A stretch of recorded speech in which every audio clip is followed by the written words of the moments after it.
Kata Nabi, kalau sudah dihidangkan makanan, makan malam, maka makan dulu, baru sholat. Untuk apa? Biar pikiran kita bebas. Allahu Akbar, sop buntut, sate, aduh, jangan dihabisin si adek nih.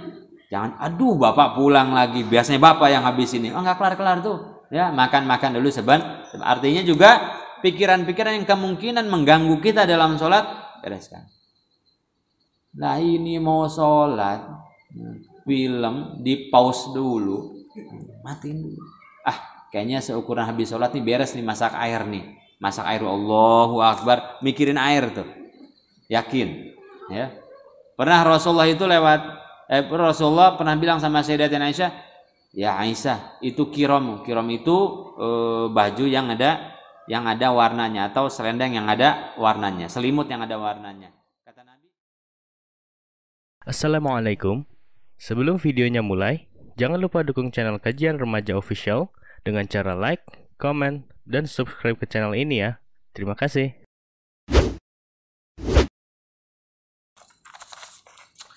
Assalamualaikum. Mau tanya Ustadz, apakah Ustadz mengajar Al-Quran untuk umum semacam tahfidz? Ya, saya mengajar Quran untuk umum ba'da maghrib sampai dengan isya di majelis kita di Gardenia 2 setiap malam Selasa, Rabu, Kamis, Jumat, malam Sabtu ba'da maghrib ya. Tapi ini digabung dengan anak-anak Iqra semua. Ada sekitar berapa Ustaz Manan? Saya segitu banyak lah ya. Ini kelas umum. Pun cara belajarnya nanti dikelompok-kelompokkan ya. Ada yang Iqra, ada yang juz amma, ada yang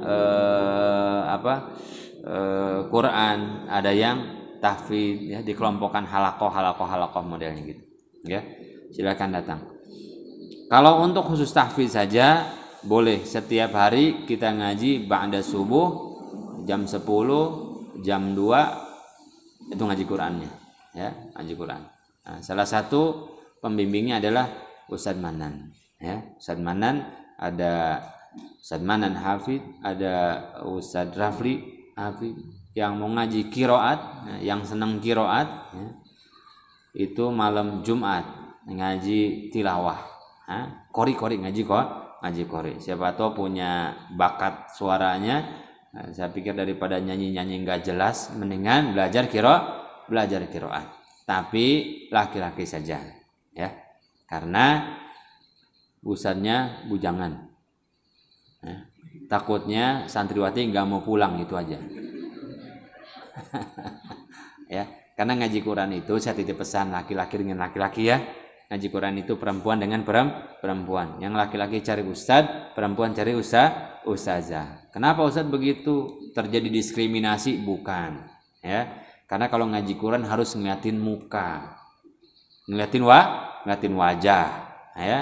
Nanti dilihat salah, nggak dilihat salah ya. Jadi yang santriwati, yang akhwat cari ustazah saja ya. Di tempat saya belum ada ustazahnya, hanya Iwan saja. Gitu ya. Jadi ada, dan dakwahkan semuanya, semua jadi ahli Quran semuanya deh ya. Ustaz, bagaimana caranya dakwah Quran? Kalau ada yang belum bisa baca Quran, ajarin Iqra sampai beres, itu jadi pahala. Itu jadi pahala semua di lingkungan kita. Anak-anak, bapak-bapak juga banyak, ibu-ibu juga banyak. Udah Bu, Ibu pengen baca Quran? Nah, saya siap membimbing. Bukan saya pintar, tapi saya ingin dapat pahala ngajarin Quran. Khairukum man ta'allamal Quran wa 'allamahu. Sebaik-baiknya kalian adalah yang belajar dan mengajarkan Al-Quran. Coba buat halakoh di setiap lingkungan, di setiap masjid. Yuk, terima halakoh, namanya halakoh Iqra.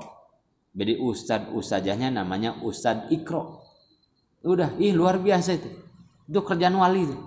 Itu kerjaan kekasih Allah itu. Mau bimbing tuh dari a ba bi bu. Pahala dari setiap orang yang baca Quran yang kita ajarkan, kita dapat pahala. Jangan anggap enteng nih. Karena kerjaan ini nggak banyak yang mau melakukan para pendakwah. Maunya udah banyak orang bicara, saya nggak. Dari mulai itu tugas anak-anak muda. Kemudian yang kedua pertanyaan, pada sholat jahar kapan makmum membaca surah Al-Fatihah atau hanya cukup mendengarkan bacaan imam? Ini soal khilafiyah, ya, soal khilafiyah, perbedaan pendapat. Pendapat yang saya ikuti adalah dibaca surah Al-Fatihah karena Rasul bersabda tidak dibaca di belakang imam kecuali ummul kitab. Ya, tidak. Jadi soal ini, soal bacaan Fatihah dalam berjamaah, pendapat yang paling kuat adalah makmum tetap membaca suratul Fatihah, tidak surat. Ya, tidak surat sunnah. Nah, saya contohkan begini. Imam dan makmum membaca doa iftitah bareng-bareng. Bareng kan ya? Allahu Akbar. Ketika imam membaca suratul Fatihah, maka makmum berhenti. Kalaupun belum selesai doa iftitah, imam sudah membaca yang rukun yaitu suratul Fatihah. Sudah. Begitu saya datang, imam udah baca Al-Fatihah, nggak usah baca doa iftitah. Sudah kita dengarkan bacaan imam. Jangan mendahului, jangan juga bareng.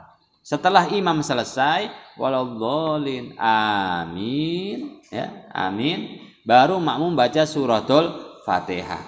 Kalau imam yang adil, ngerti, dia kasih kesempatan makmum untuk membaca suratul, ada jeda tuh, ada saktah tuh di situ. Waladhdallin, amin, makmum berhenti. Imam berhenti, makmum jangan suzon. Kali-kali imam lupa nih baca, dia lagi mikir nih. Enggak, imam ngasih kesempatan sama ente baca suratul Fatihah, baca surah Al-Fatihah. Nah, kita selesai, imam kemudian baca surat. Ustaz, imamnya enggak ngasih kesempatan, baca suratul Fatihah sampai selesai, kemudian dengarkan bacaan imam. Nah, ini madhab yang masyhur. Ya. Jangan begini, mumpung imam belum baca suratul Fatihah, saya sudah doa iftitah, saya duluin baca Fatihah. Ya, kelihatannya benar, ya, kelihatan benar tapi salah. Ya, satu. Yang kedua, yang salah, biar nggak ketinggalan, imam baca bismillah, saya baca bismillah. Imam alhamdulillah, saya baca alhamdulillahirabbil alamin. Itu juga nggak benar. Yang paling benar, selesai bacaan Fatihah imam baru kita baca. Kemudian dengarkan bacaan surat sunnahnya imam. Pendapat yang kedua, ya, ada yang berpendapat seperti ini, yaitu cukup dengarkan bacaan imam saja. Tapi saya pakai pendapat yang pertama. Karena ada hadis dari Rasulullah, jangan baca sesuatu di belakang imam kecuali ummul kitab. Jadi, makmum baca surat nggak jadinya? Nggak usah makmum mah. Makmum nggak usah baca surat. Dengarkan imam saja. Hanya Fatihah, tok. Dah. Gitu. Selebihnya dengan waduh, banyakkan imam dong pahalanya. Nanti dulu. Bacaan imam itu untuk makmum semuanya. Ya. Jadi kita pengen dapat pahala tapi harus pakai ilmu. Ya.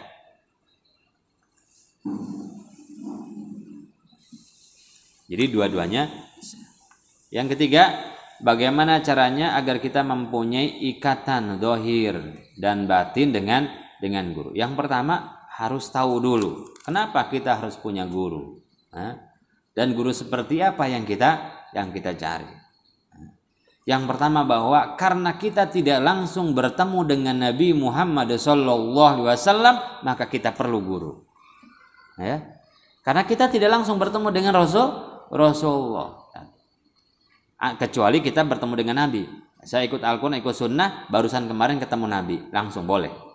Tapi kita enggak bertemu, maka kita punya guru. Yang kedua, guru seperti apa? Guru yang silsilah keilmuannya, sanadnya nyambung dengan Nabi Muhammad Sallallahu Alaihi Wasallam.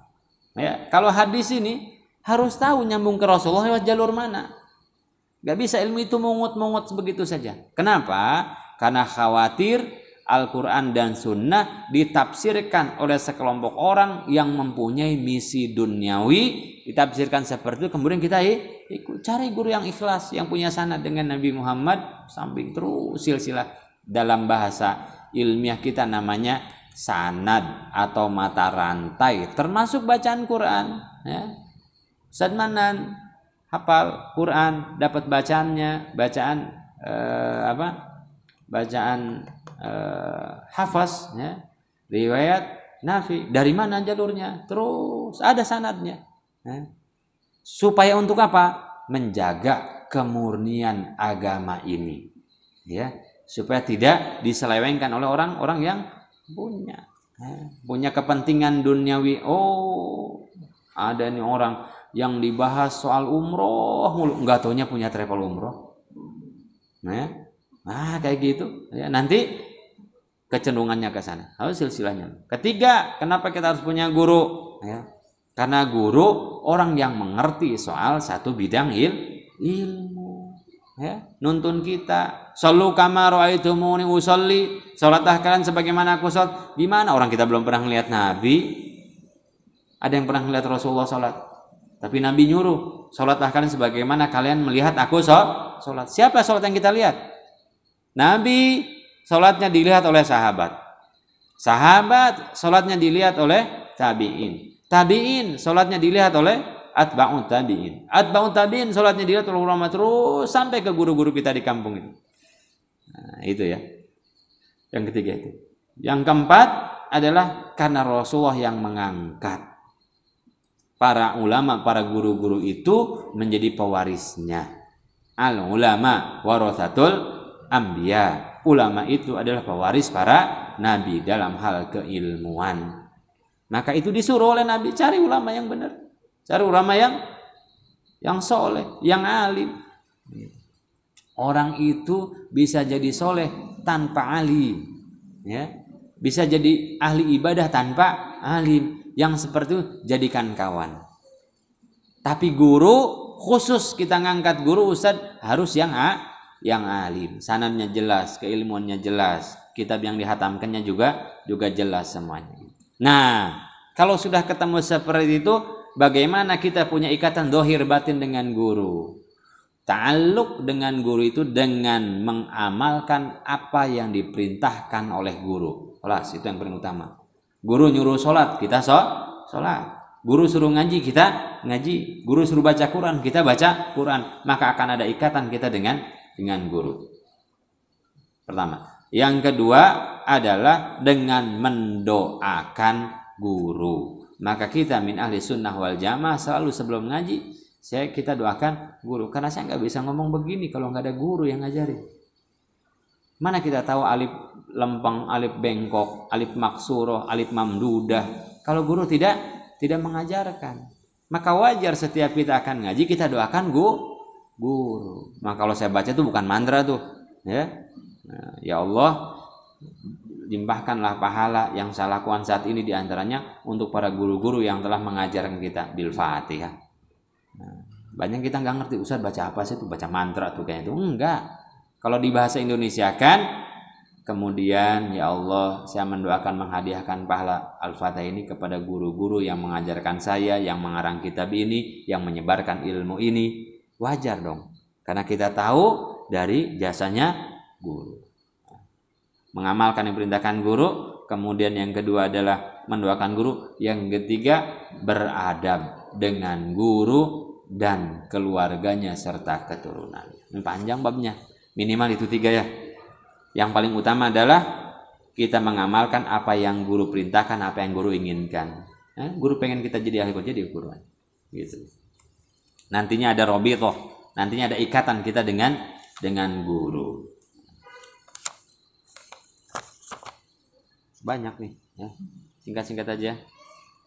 Ini belakangan, jawabnya belakangan, takut keburu maghrib. Assalamualaikum Ustaz, bagaimana kalau dalam sholat suka lupa rakaat? Mungkin Anda banyak masalah. Gimana kalau lupa rakaat? Manusiawi. Banyak caranya, diantaranya ketika kita mau sholat, bebaskan dulu dari pikiran-pikiran yang lain yang kira-kira membebani kita sholat. Bahkan sampai kata Nabi, kalau sudah dihidangkan makanan, makan malam, maka makan dulu baru sholat. Untuk apa? Biar pikiran kita bebas. Allahu Akbar, sop buntut, sate, aduh, jangan dihabisin si adek nih. Jangan, aduh bapak pulang lagi, biasanya bapak yang habisin ini. Oh, nggak kelar-kelar tuh. Ya, makan dulu sebentar. Artinya juga pikiran-pikiran yang kemungkinan mengganggu kita dalam sholat, bereskan. Nah ini mau sholat, film di pause dulu, matiin dulu. Kayaknya seukuran habis sholat nih beres nih masak air nih. Masak air, Allahu Akbar, mikirin air tuh. Yakin, ya. Pernah Rasulullah itu Rasulullah pernah bilang sama Sayyidatina Aisyah, ya Aisyah, itu kirom itu baju yang ada warnanya atau selendang yang ada warnanya, selimut yang ada warnanya. Kata Nabi, singkirkan dari pinggir rumah. Jadi kepikiran terus kita nih. Bukan Nabi, para sahabat di antaranya adalah kalau sholat makanya disunahkan pakai yang putih-putih saja, yang nggak banyak bordirannya. Begitu sholat berjamaah bordirannya banyak banget di belakang. Allahu Akbar. Ini batik motif mana nih? Kayaknya motif Solo nih kan. Nah kita sama orang tua kita, mau sholat ya ke masjid ya, pakai yang putih-putih aja sono, biar nggak banyak pikirannya. Nah, yang akhwat didesainkan oleh pendahulu kita, ulama kita, mukena itu asli Indonesia, asli Asia ini, sebelah sininya. Di Arab kagak ada mukena. Kenapa mukena? Ya ini kayaknya lebih dekat ke khusyuk. Putih-putih modelnya nggak banyak, tapi mukena sekarang juga banyak modelnya. Mukena Bali, mukena Frozen, ada gambar Frozen ini diajarin model apa lagi sama gitu. Justru mukena itu dibuat oleh guru-guru kita putih biar nggak banyak fitnahnya, biar nggak banyak gayanya, cukup semuanya berangkat dah. Lo mukena berapa? Mukena Krisdayanti, mukena Syahrini, wah segala macam, pusing. Walhasil begitu sholat Id, tuh ibu itu kayaknya baru tuh, bordirannya tasik tuh, tangan tuh, ya udah jangan lempeng satu warna aja gitu. Nggak harus pakai mukena ya, tetapi itu warisan guru-guru. Oh sholat begitu kan jadi enak, nggak banyak gaya. Ya, coba kalau pakai baju-baju biasa sah, tapi kayaknya baju ibu itu boleh tuh jadi pikiran yang belakangnya terus begitu ya. Ustaz, gimana kalau lupa rakaat? Nah, ketika namanya kita manusia banyak pikirannya ya, banyak pikirannya. Ya Allah, lupa, apakah batalkan? Jangan. Haram membatalkan sholat ibadah yang fardu. Kalau kita lupa, ini ada rumusan, ini rumus. Kalau kita lupa rakaat, ragu 2 3 2 3 2 3. Kata Nabi, da'ma yaribuka ila ma la yuribuka. Tinggalkan yang meragukanmu, kembalilah kepada yang kau tidak ragu. Kata Rasulullah begitu. 2 rakaat apa 3 rakaat? 2 rakaat apa 3 rakaat? Yang yakin mana? Yang yakin 2. Yang ragu mana? Yang ragu 3. Maka yang 3 tinggalin ke yang 2. Tapi kan rugi Ustaz 1 rakaat. Kita nyari yakin. Nih rumus. 2 rakaat apa 3 rakaat? 2 rakaat apa 3 rakaat? Yang yakin yang mana? 2 rakaat. Yang ragu mana? 3 rakaat. Da'ma ya ribu. Tinggalkan yang ragu, kembali ke yang yakin, yaitu 2 rakaat. Paham ya? Sudah wudu apa belum? Sudah wudu apa belum? Sudah wudu apa belum? Sudah wudu apa belum? Mana yang yakin? Belum wudu. Mana yang ragu? Udah wudu apa belum ya? Maka kembali ke masalah itu, belum wudu. Belum wudu. Yang yakinnya belum wudu. Wudunya itu yang kita ragu. Paham enggak? Nah, contoh. Sudah wudu. Kita udah wudu yakin. Batal enggak tadi ya? Pas jalan nih ada yang bunyi tak berbau, ada yang berbau tak berbunyi apa enggak tadi ya? Kita sudah wudu. Kita sudah wudunya yakin belum? Udah wudunya? Yakin. Yang ragu mana? Tadi buang angin apa enggak? Itu yang ragu. Maka kembali kepada yang yakin, enggak, belum batal. Masih punya wudu. Paham? Ya. Udah makan apa belum? Udah makan apa belum? Mendingan belum kalau yang ini mah. Mendingan belum ya. Jadi itu kembali ke yang kita yakin.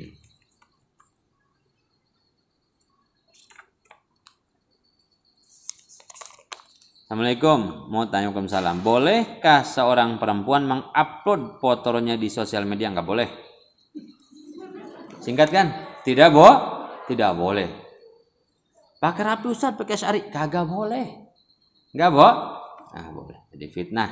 Al-mar'atu auratun, kata Nabi, wanita itu adalah dari belakang Ustaz, kagak boleh. Dari belakang doang, orang mikirin depannya. Belakangnya boleh nih, depannya kayaknya boleh juga. Ya sudah, wanita mah tertutup saja. Hati-hati, ada penyakit yang namanya penyakit ain. Penyakit ain. Ustaz, yang udah gimana? Yang udah biarlah berlalu. Yang sudah biar berlalu. Kalau kita bisa tutup ya tutup. Kalau bisa enggak ya Allah. Assalamualaikum. Bisakah kita niatkan pahala hataman Quran kita untuk orang tua yang sudah meninggal? Tadi saya bilang apa? Tidak diniatkan pun jadi, apalagi diniatkan. Kenapa kita perlu niat? Motivasi.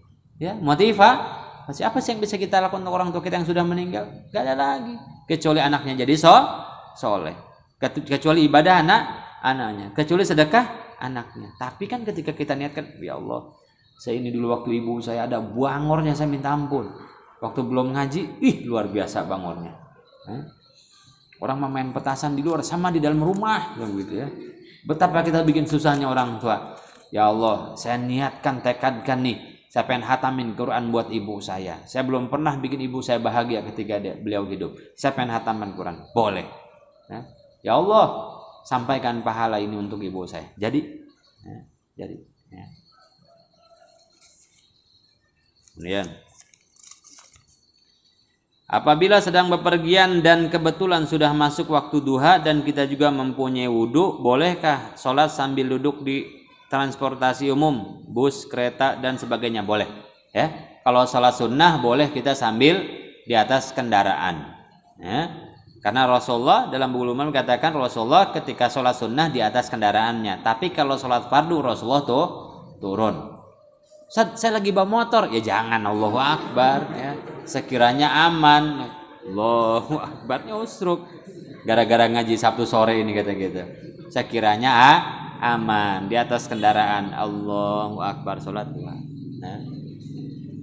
Boleh kalau sholat sunnah ya, kalau sholat fardu turun. Assalamualaikum Ustaz, saya mau nanya bagaimana cara bersalaman yang benar kepada guru laki-laki yang jelas-jelas bukan mahram, dari jauh aja. Ya. Dari jauh saja. Dan ada caranya. Seorang wanita muda boleh bersalam, mengucapkan salam ya, kalau satu yang diucapkan salamnya rame-rame. Ya, rame.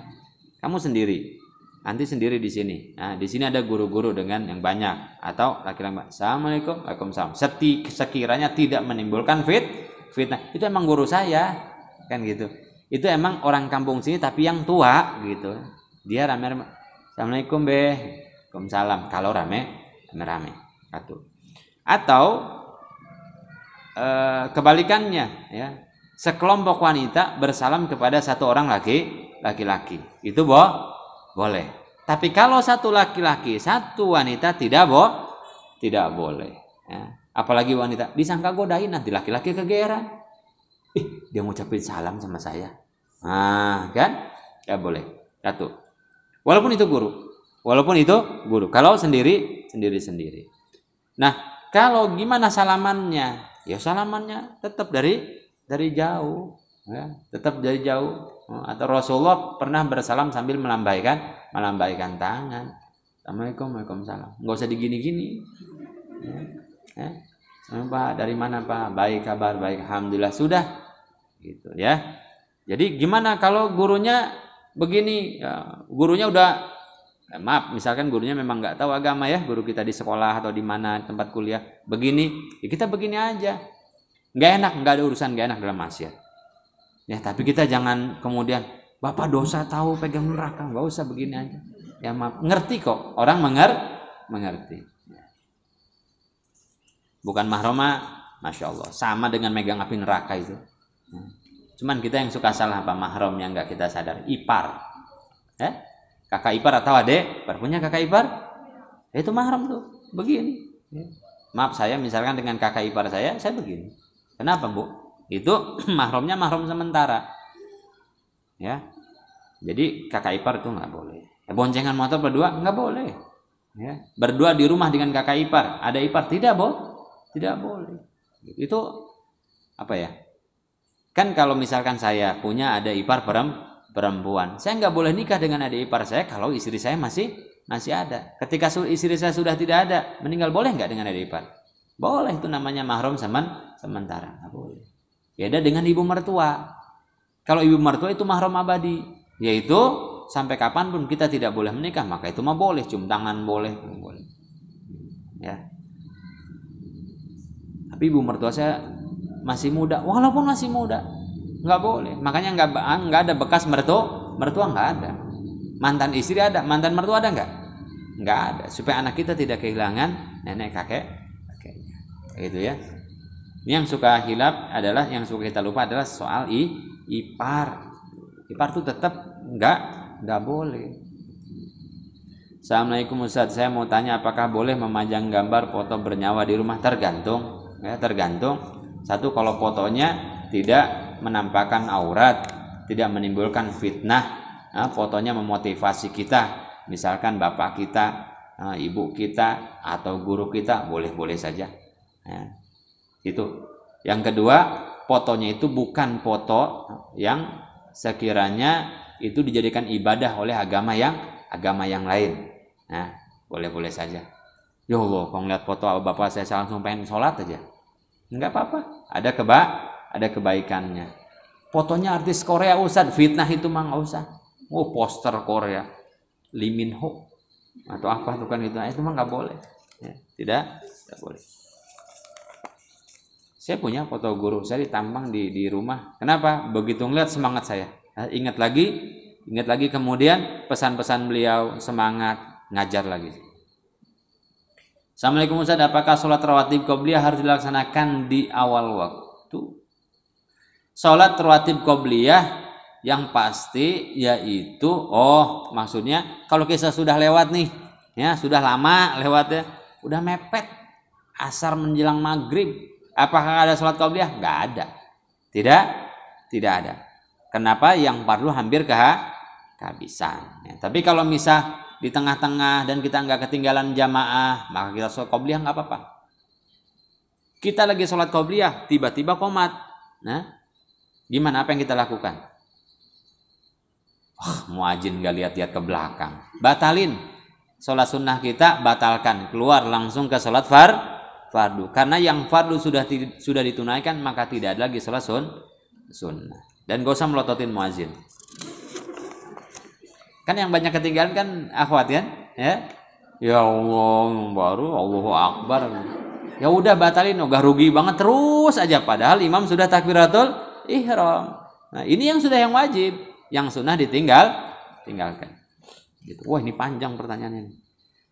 Ustaz, mohon tanggapannya tentang kejadian-kejadian yang terjadi pada saat ini tentang perseteruan. Wah, seru nih. Antara ulama dengan hukum, FPI dengan hukum, dan banyaknya ancaman terhadap para ulama karena kebanyakan masyarakat zaman sekarang hanya ikut-ikutan, gampang mempercayai, gampang terbawa oleh opini yang belum tentu benar dan gampang menyalahkan. Satu, ngaji biar kita tahu, ya, biar kita tahu mana sebetulnya yang sesuai dengan syariat agama, mana yang tidak. Itu tadi saya bilang, satu harus ngaji, yang kedua harus punya guru yang ditanya supaya kita nih opini nggak diombang-ambing begitu. Tanya guru gimana nih, ya. Khilafiyah di antar umat Islam mungkin saja ada, ya. Tetapi yang bisa menyelamatkan kita adalah ilmu. Kedua, guru. Yang ketiga, ada yang ragu, istikharah. Mana yang harus saya ikutin ya Allah, gitu, ya. Jangan terbawa, jangan ikutan rame. Mending ngerti rame, kagak ngerti juga. Ikut sana, ikut sini, ngapain di sini? Ikut aja yang banyakan sini kayaknya. Nggak bisa seperti itu, ya. Ingin bertanya, jika terlambat masuk sholat, lebih baik membaca Al-Fatihah hingga selesai walaupun gerakannya tertinggal, atau ikuti gerakan imam walaupun bacanya belum selesai? Oke. Setiap sholat harus ada surah Al-Fatihahnya. Tapi ada kondisi ketika imam sudah ruku, maka kita ruku. Dan kita mendapatkan satu rakaat, ya, asal dapat ruku dan tumakninahnya imam. Yang kedua, Ustaz, saya sih masih dapat Allah. Misalkan kita masbuk, imamnya sudah ruku, ikut ruku, nggak usah baca Al-Fatihah. Kita dapat ruku, dapat satu rakaat. Yang kedua, saya baru Allahu Akbar, imam lagi baca surat, saya baru Bismillah membaca Al-Fatihah, imam sudah ruku, ya. Ada kali waktu dapatkan minimal 3 ayat. Bismillahirrahmanirrahim, alhamdulillahirabbil alamin, arrahmanirrahim, ruku sama imam. Ya, itu utama. Ya. Nah, kalau sekiranya kita dapat 3 ayat baca ruku. sekiranya kita tidak ketinggalan rukunya imam. Kalau ketinggalan udah ruku aja ikut dengan imam, dapat ruku dan tumanina imam, sudah dapat 1 rakaat. Kita lagi baca suratul Fatihah, bismillahirrahmanirrahim, alhamdulillahirabbil alamin, arrahmanirrahim, maliki yaumiddin. Imam katanya baca kulhunya ngepot lagi. Imam sudah ruku, Fatihah kita belum selesai, ikut ruku imam. Karena kita sudah dapat lewat dari 3 ayat. Ya. Wallahu alam, ini yang bisa sampaikan pada kesempatan sore hari, mudah-mudahan bermanfaat. Mohon maaf atas segala kekurangan.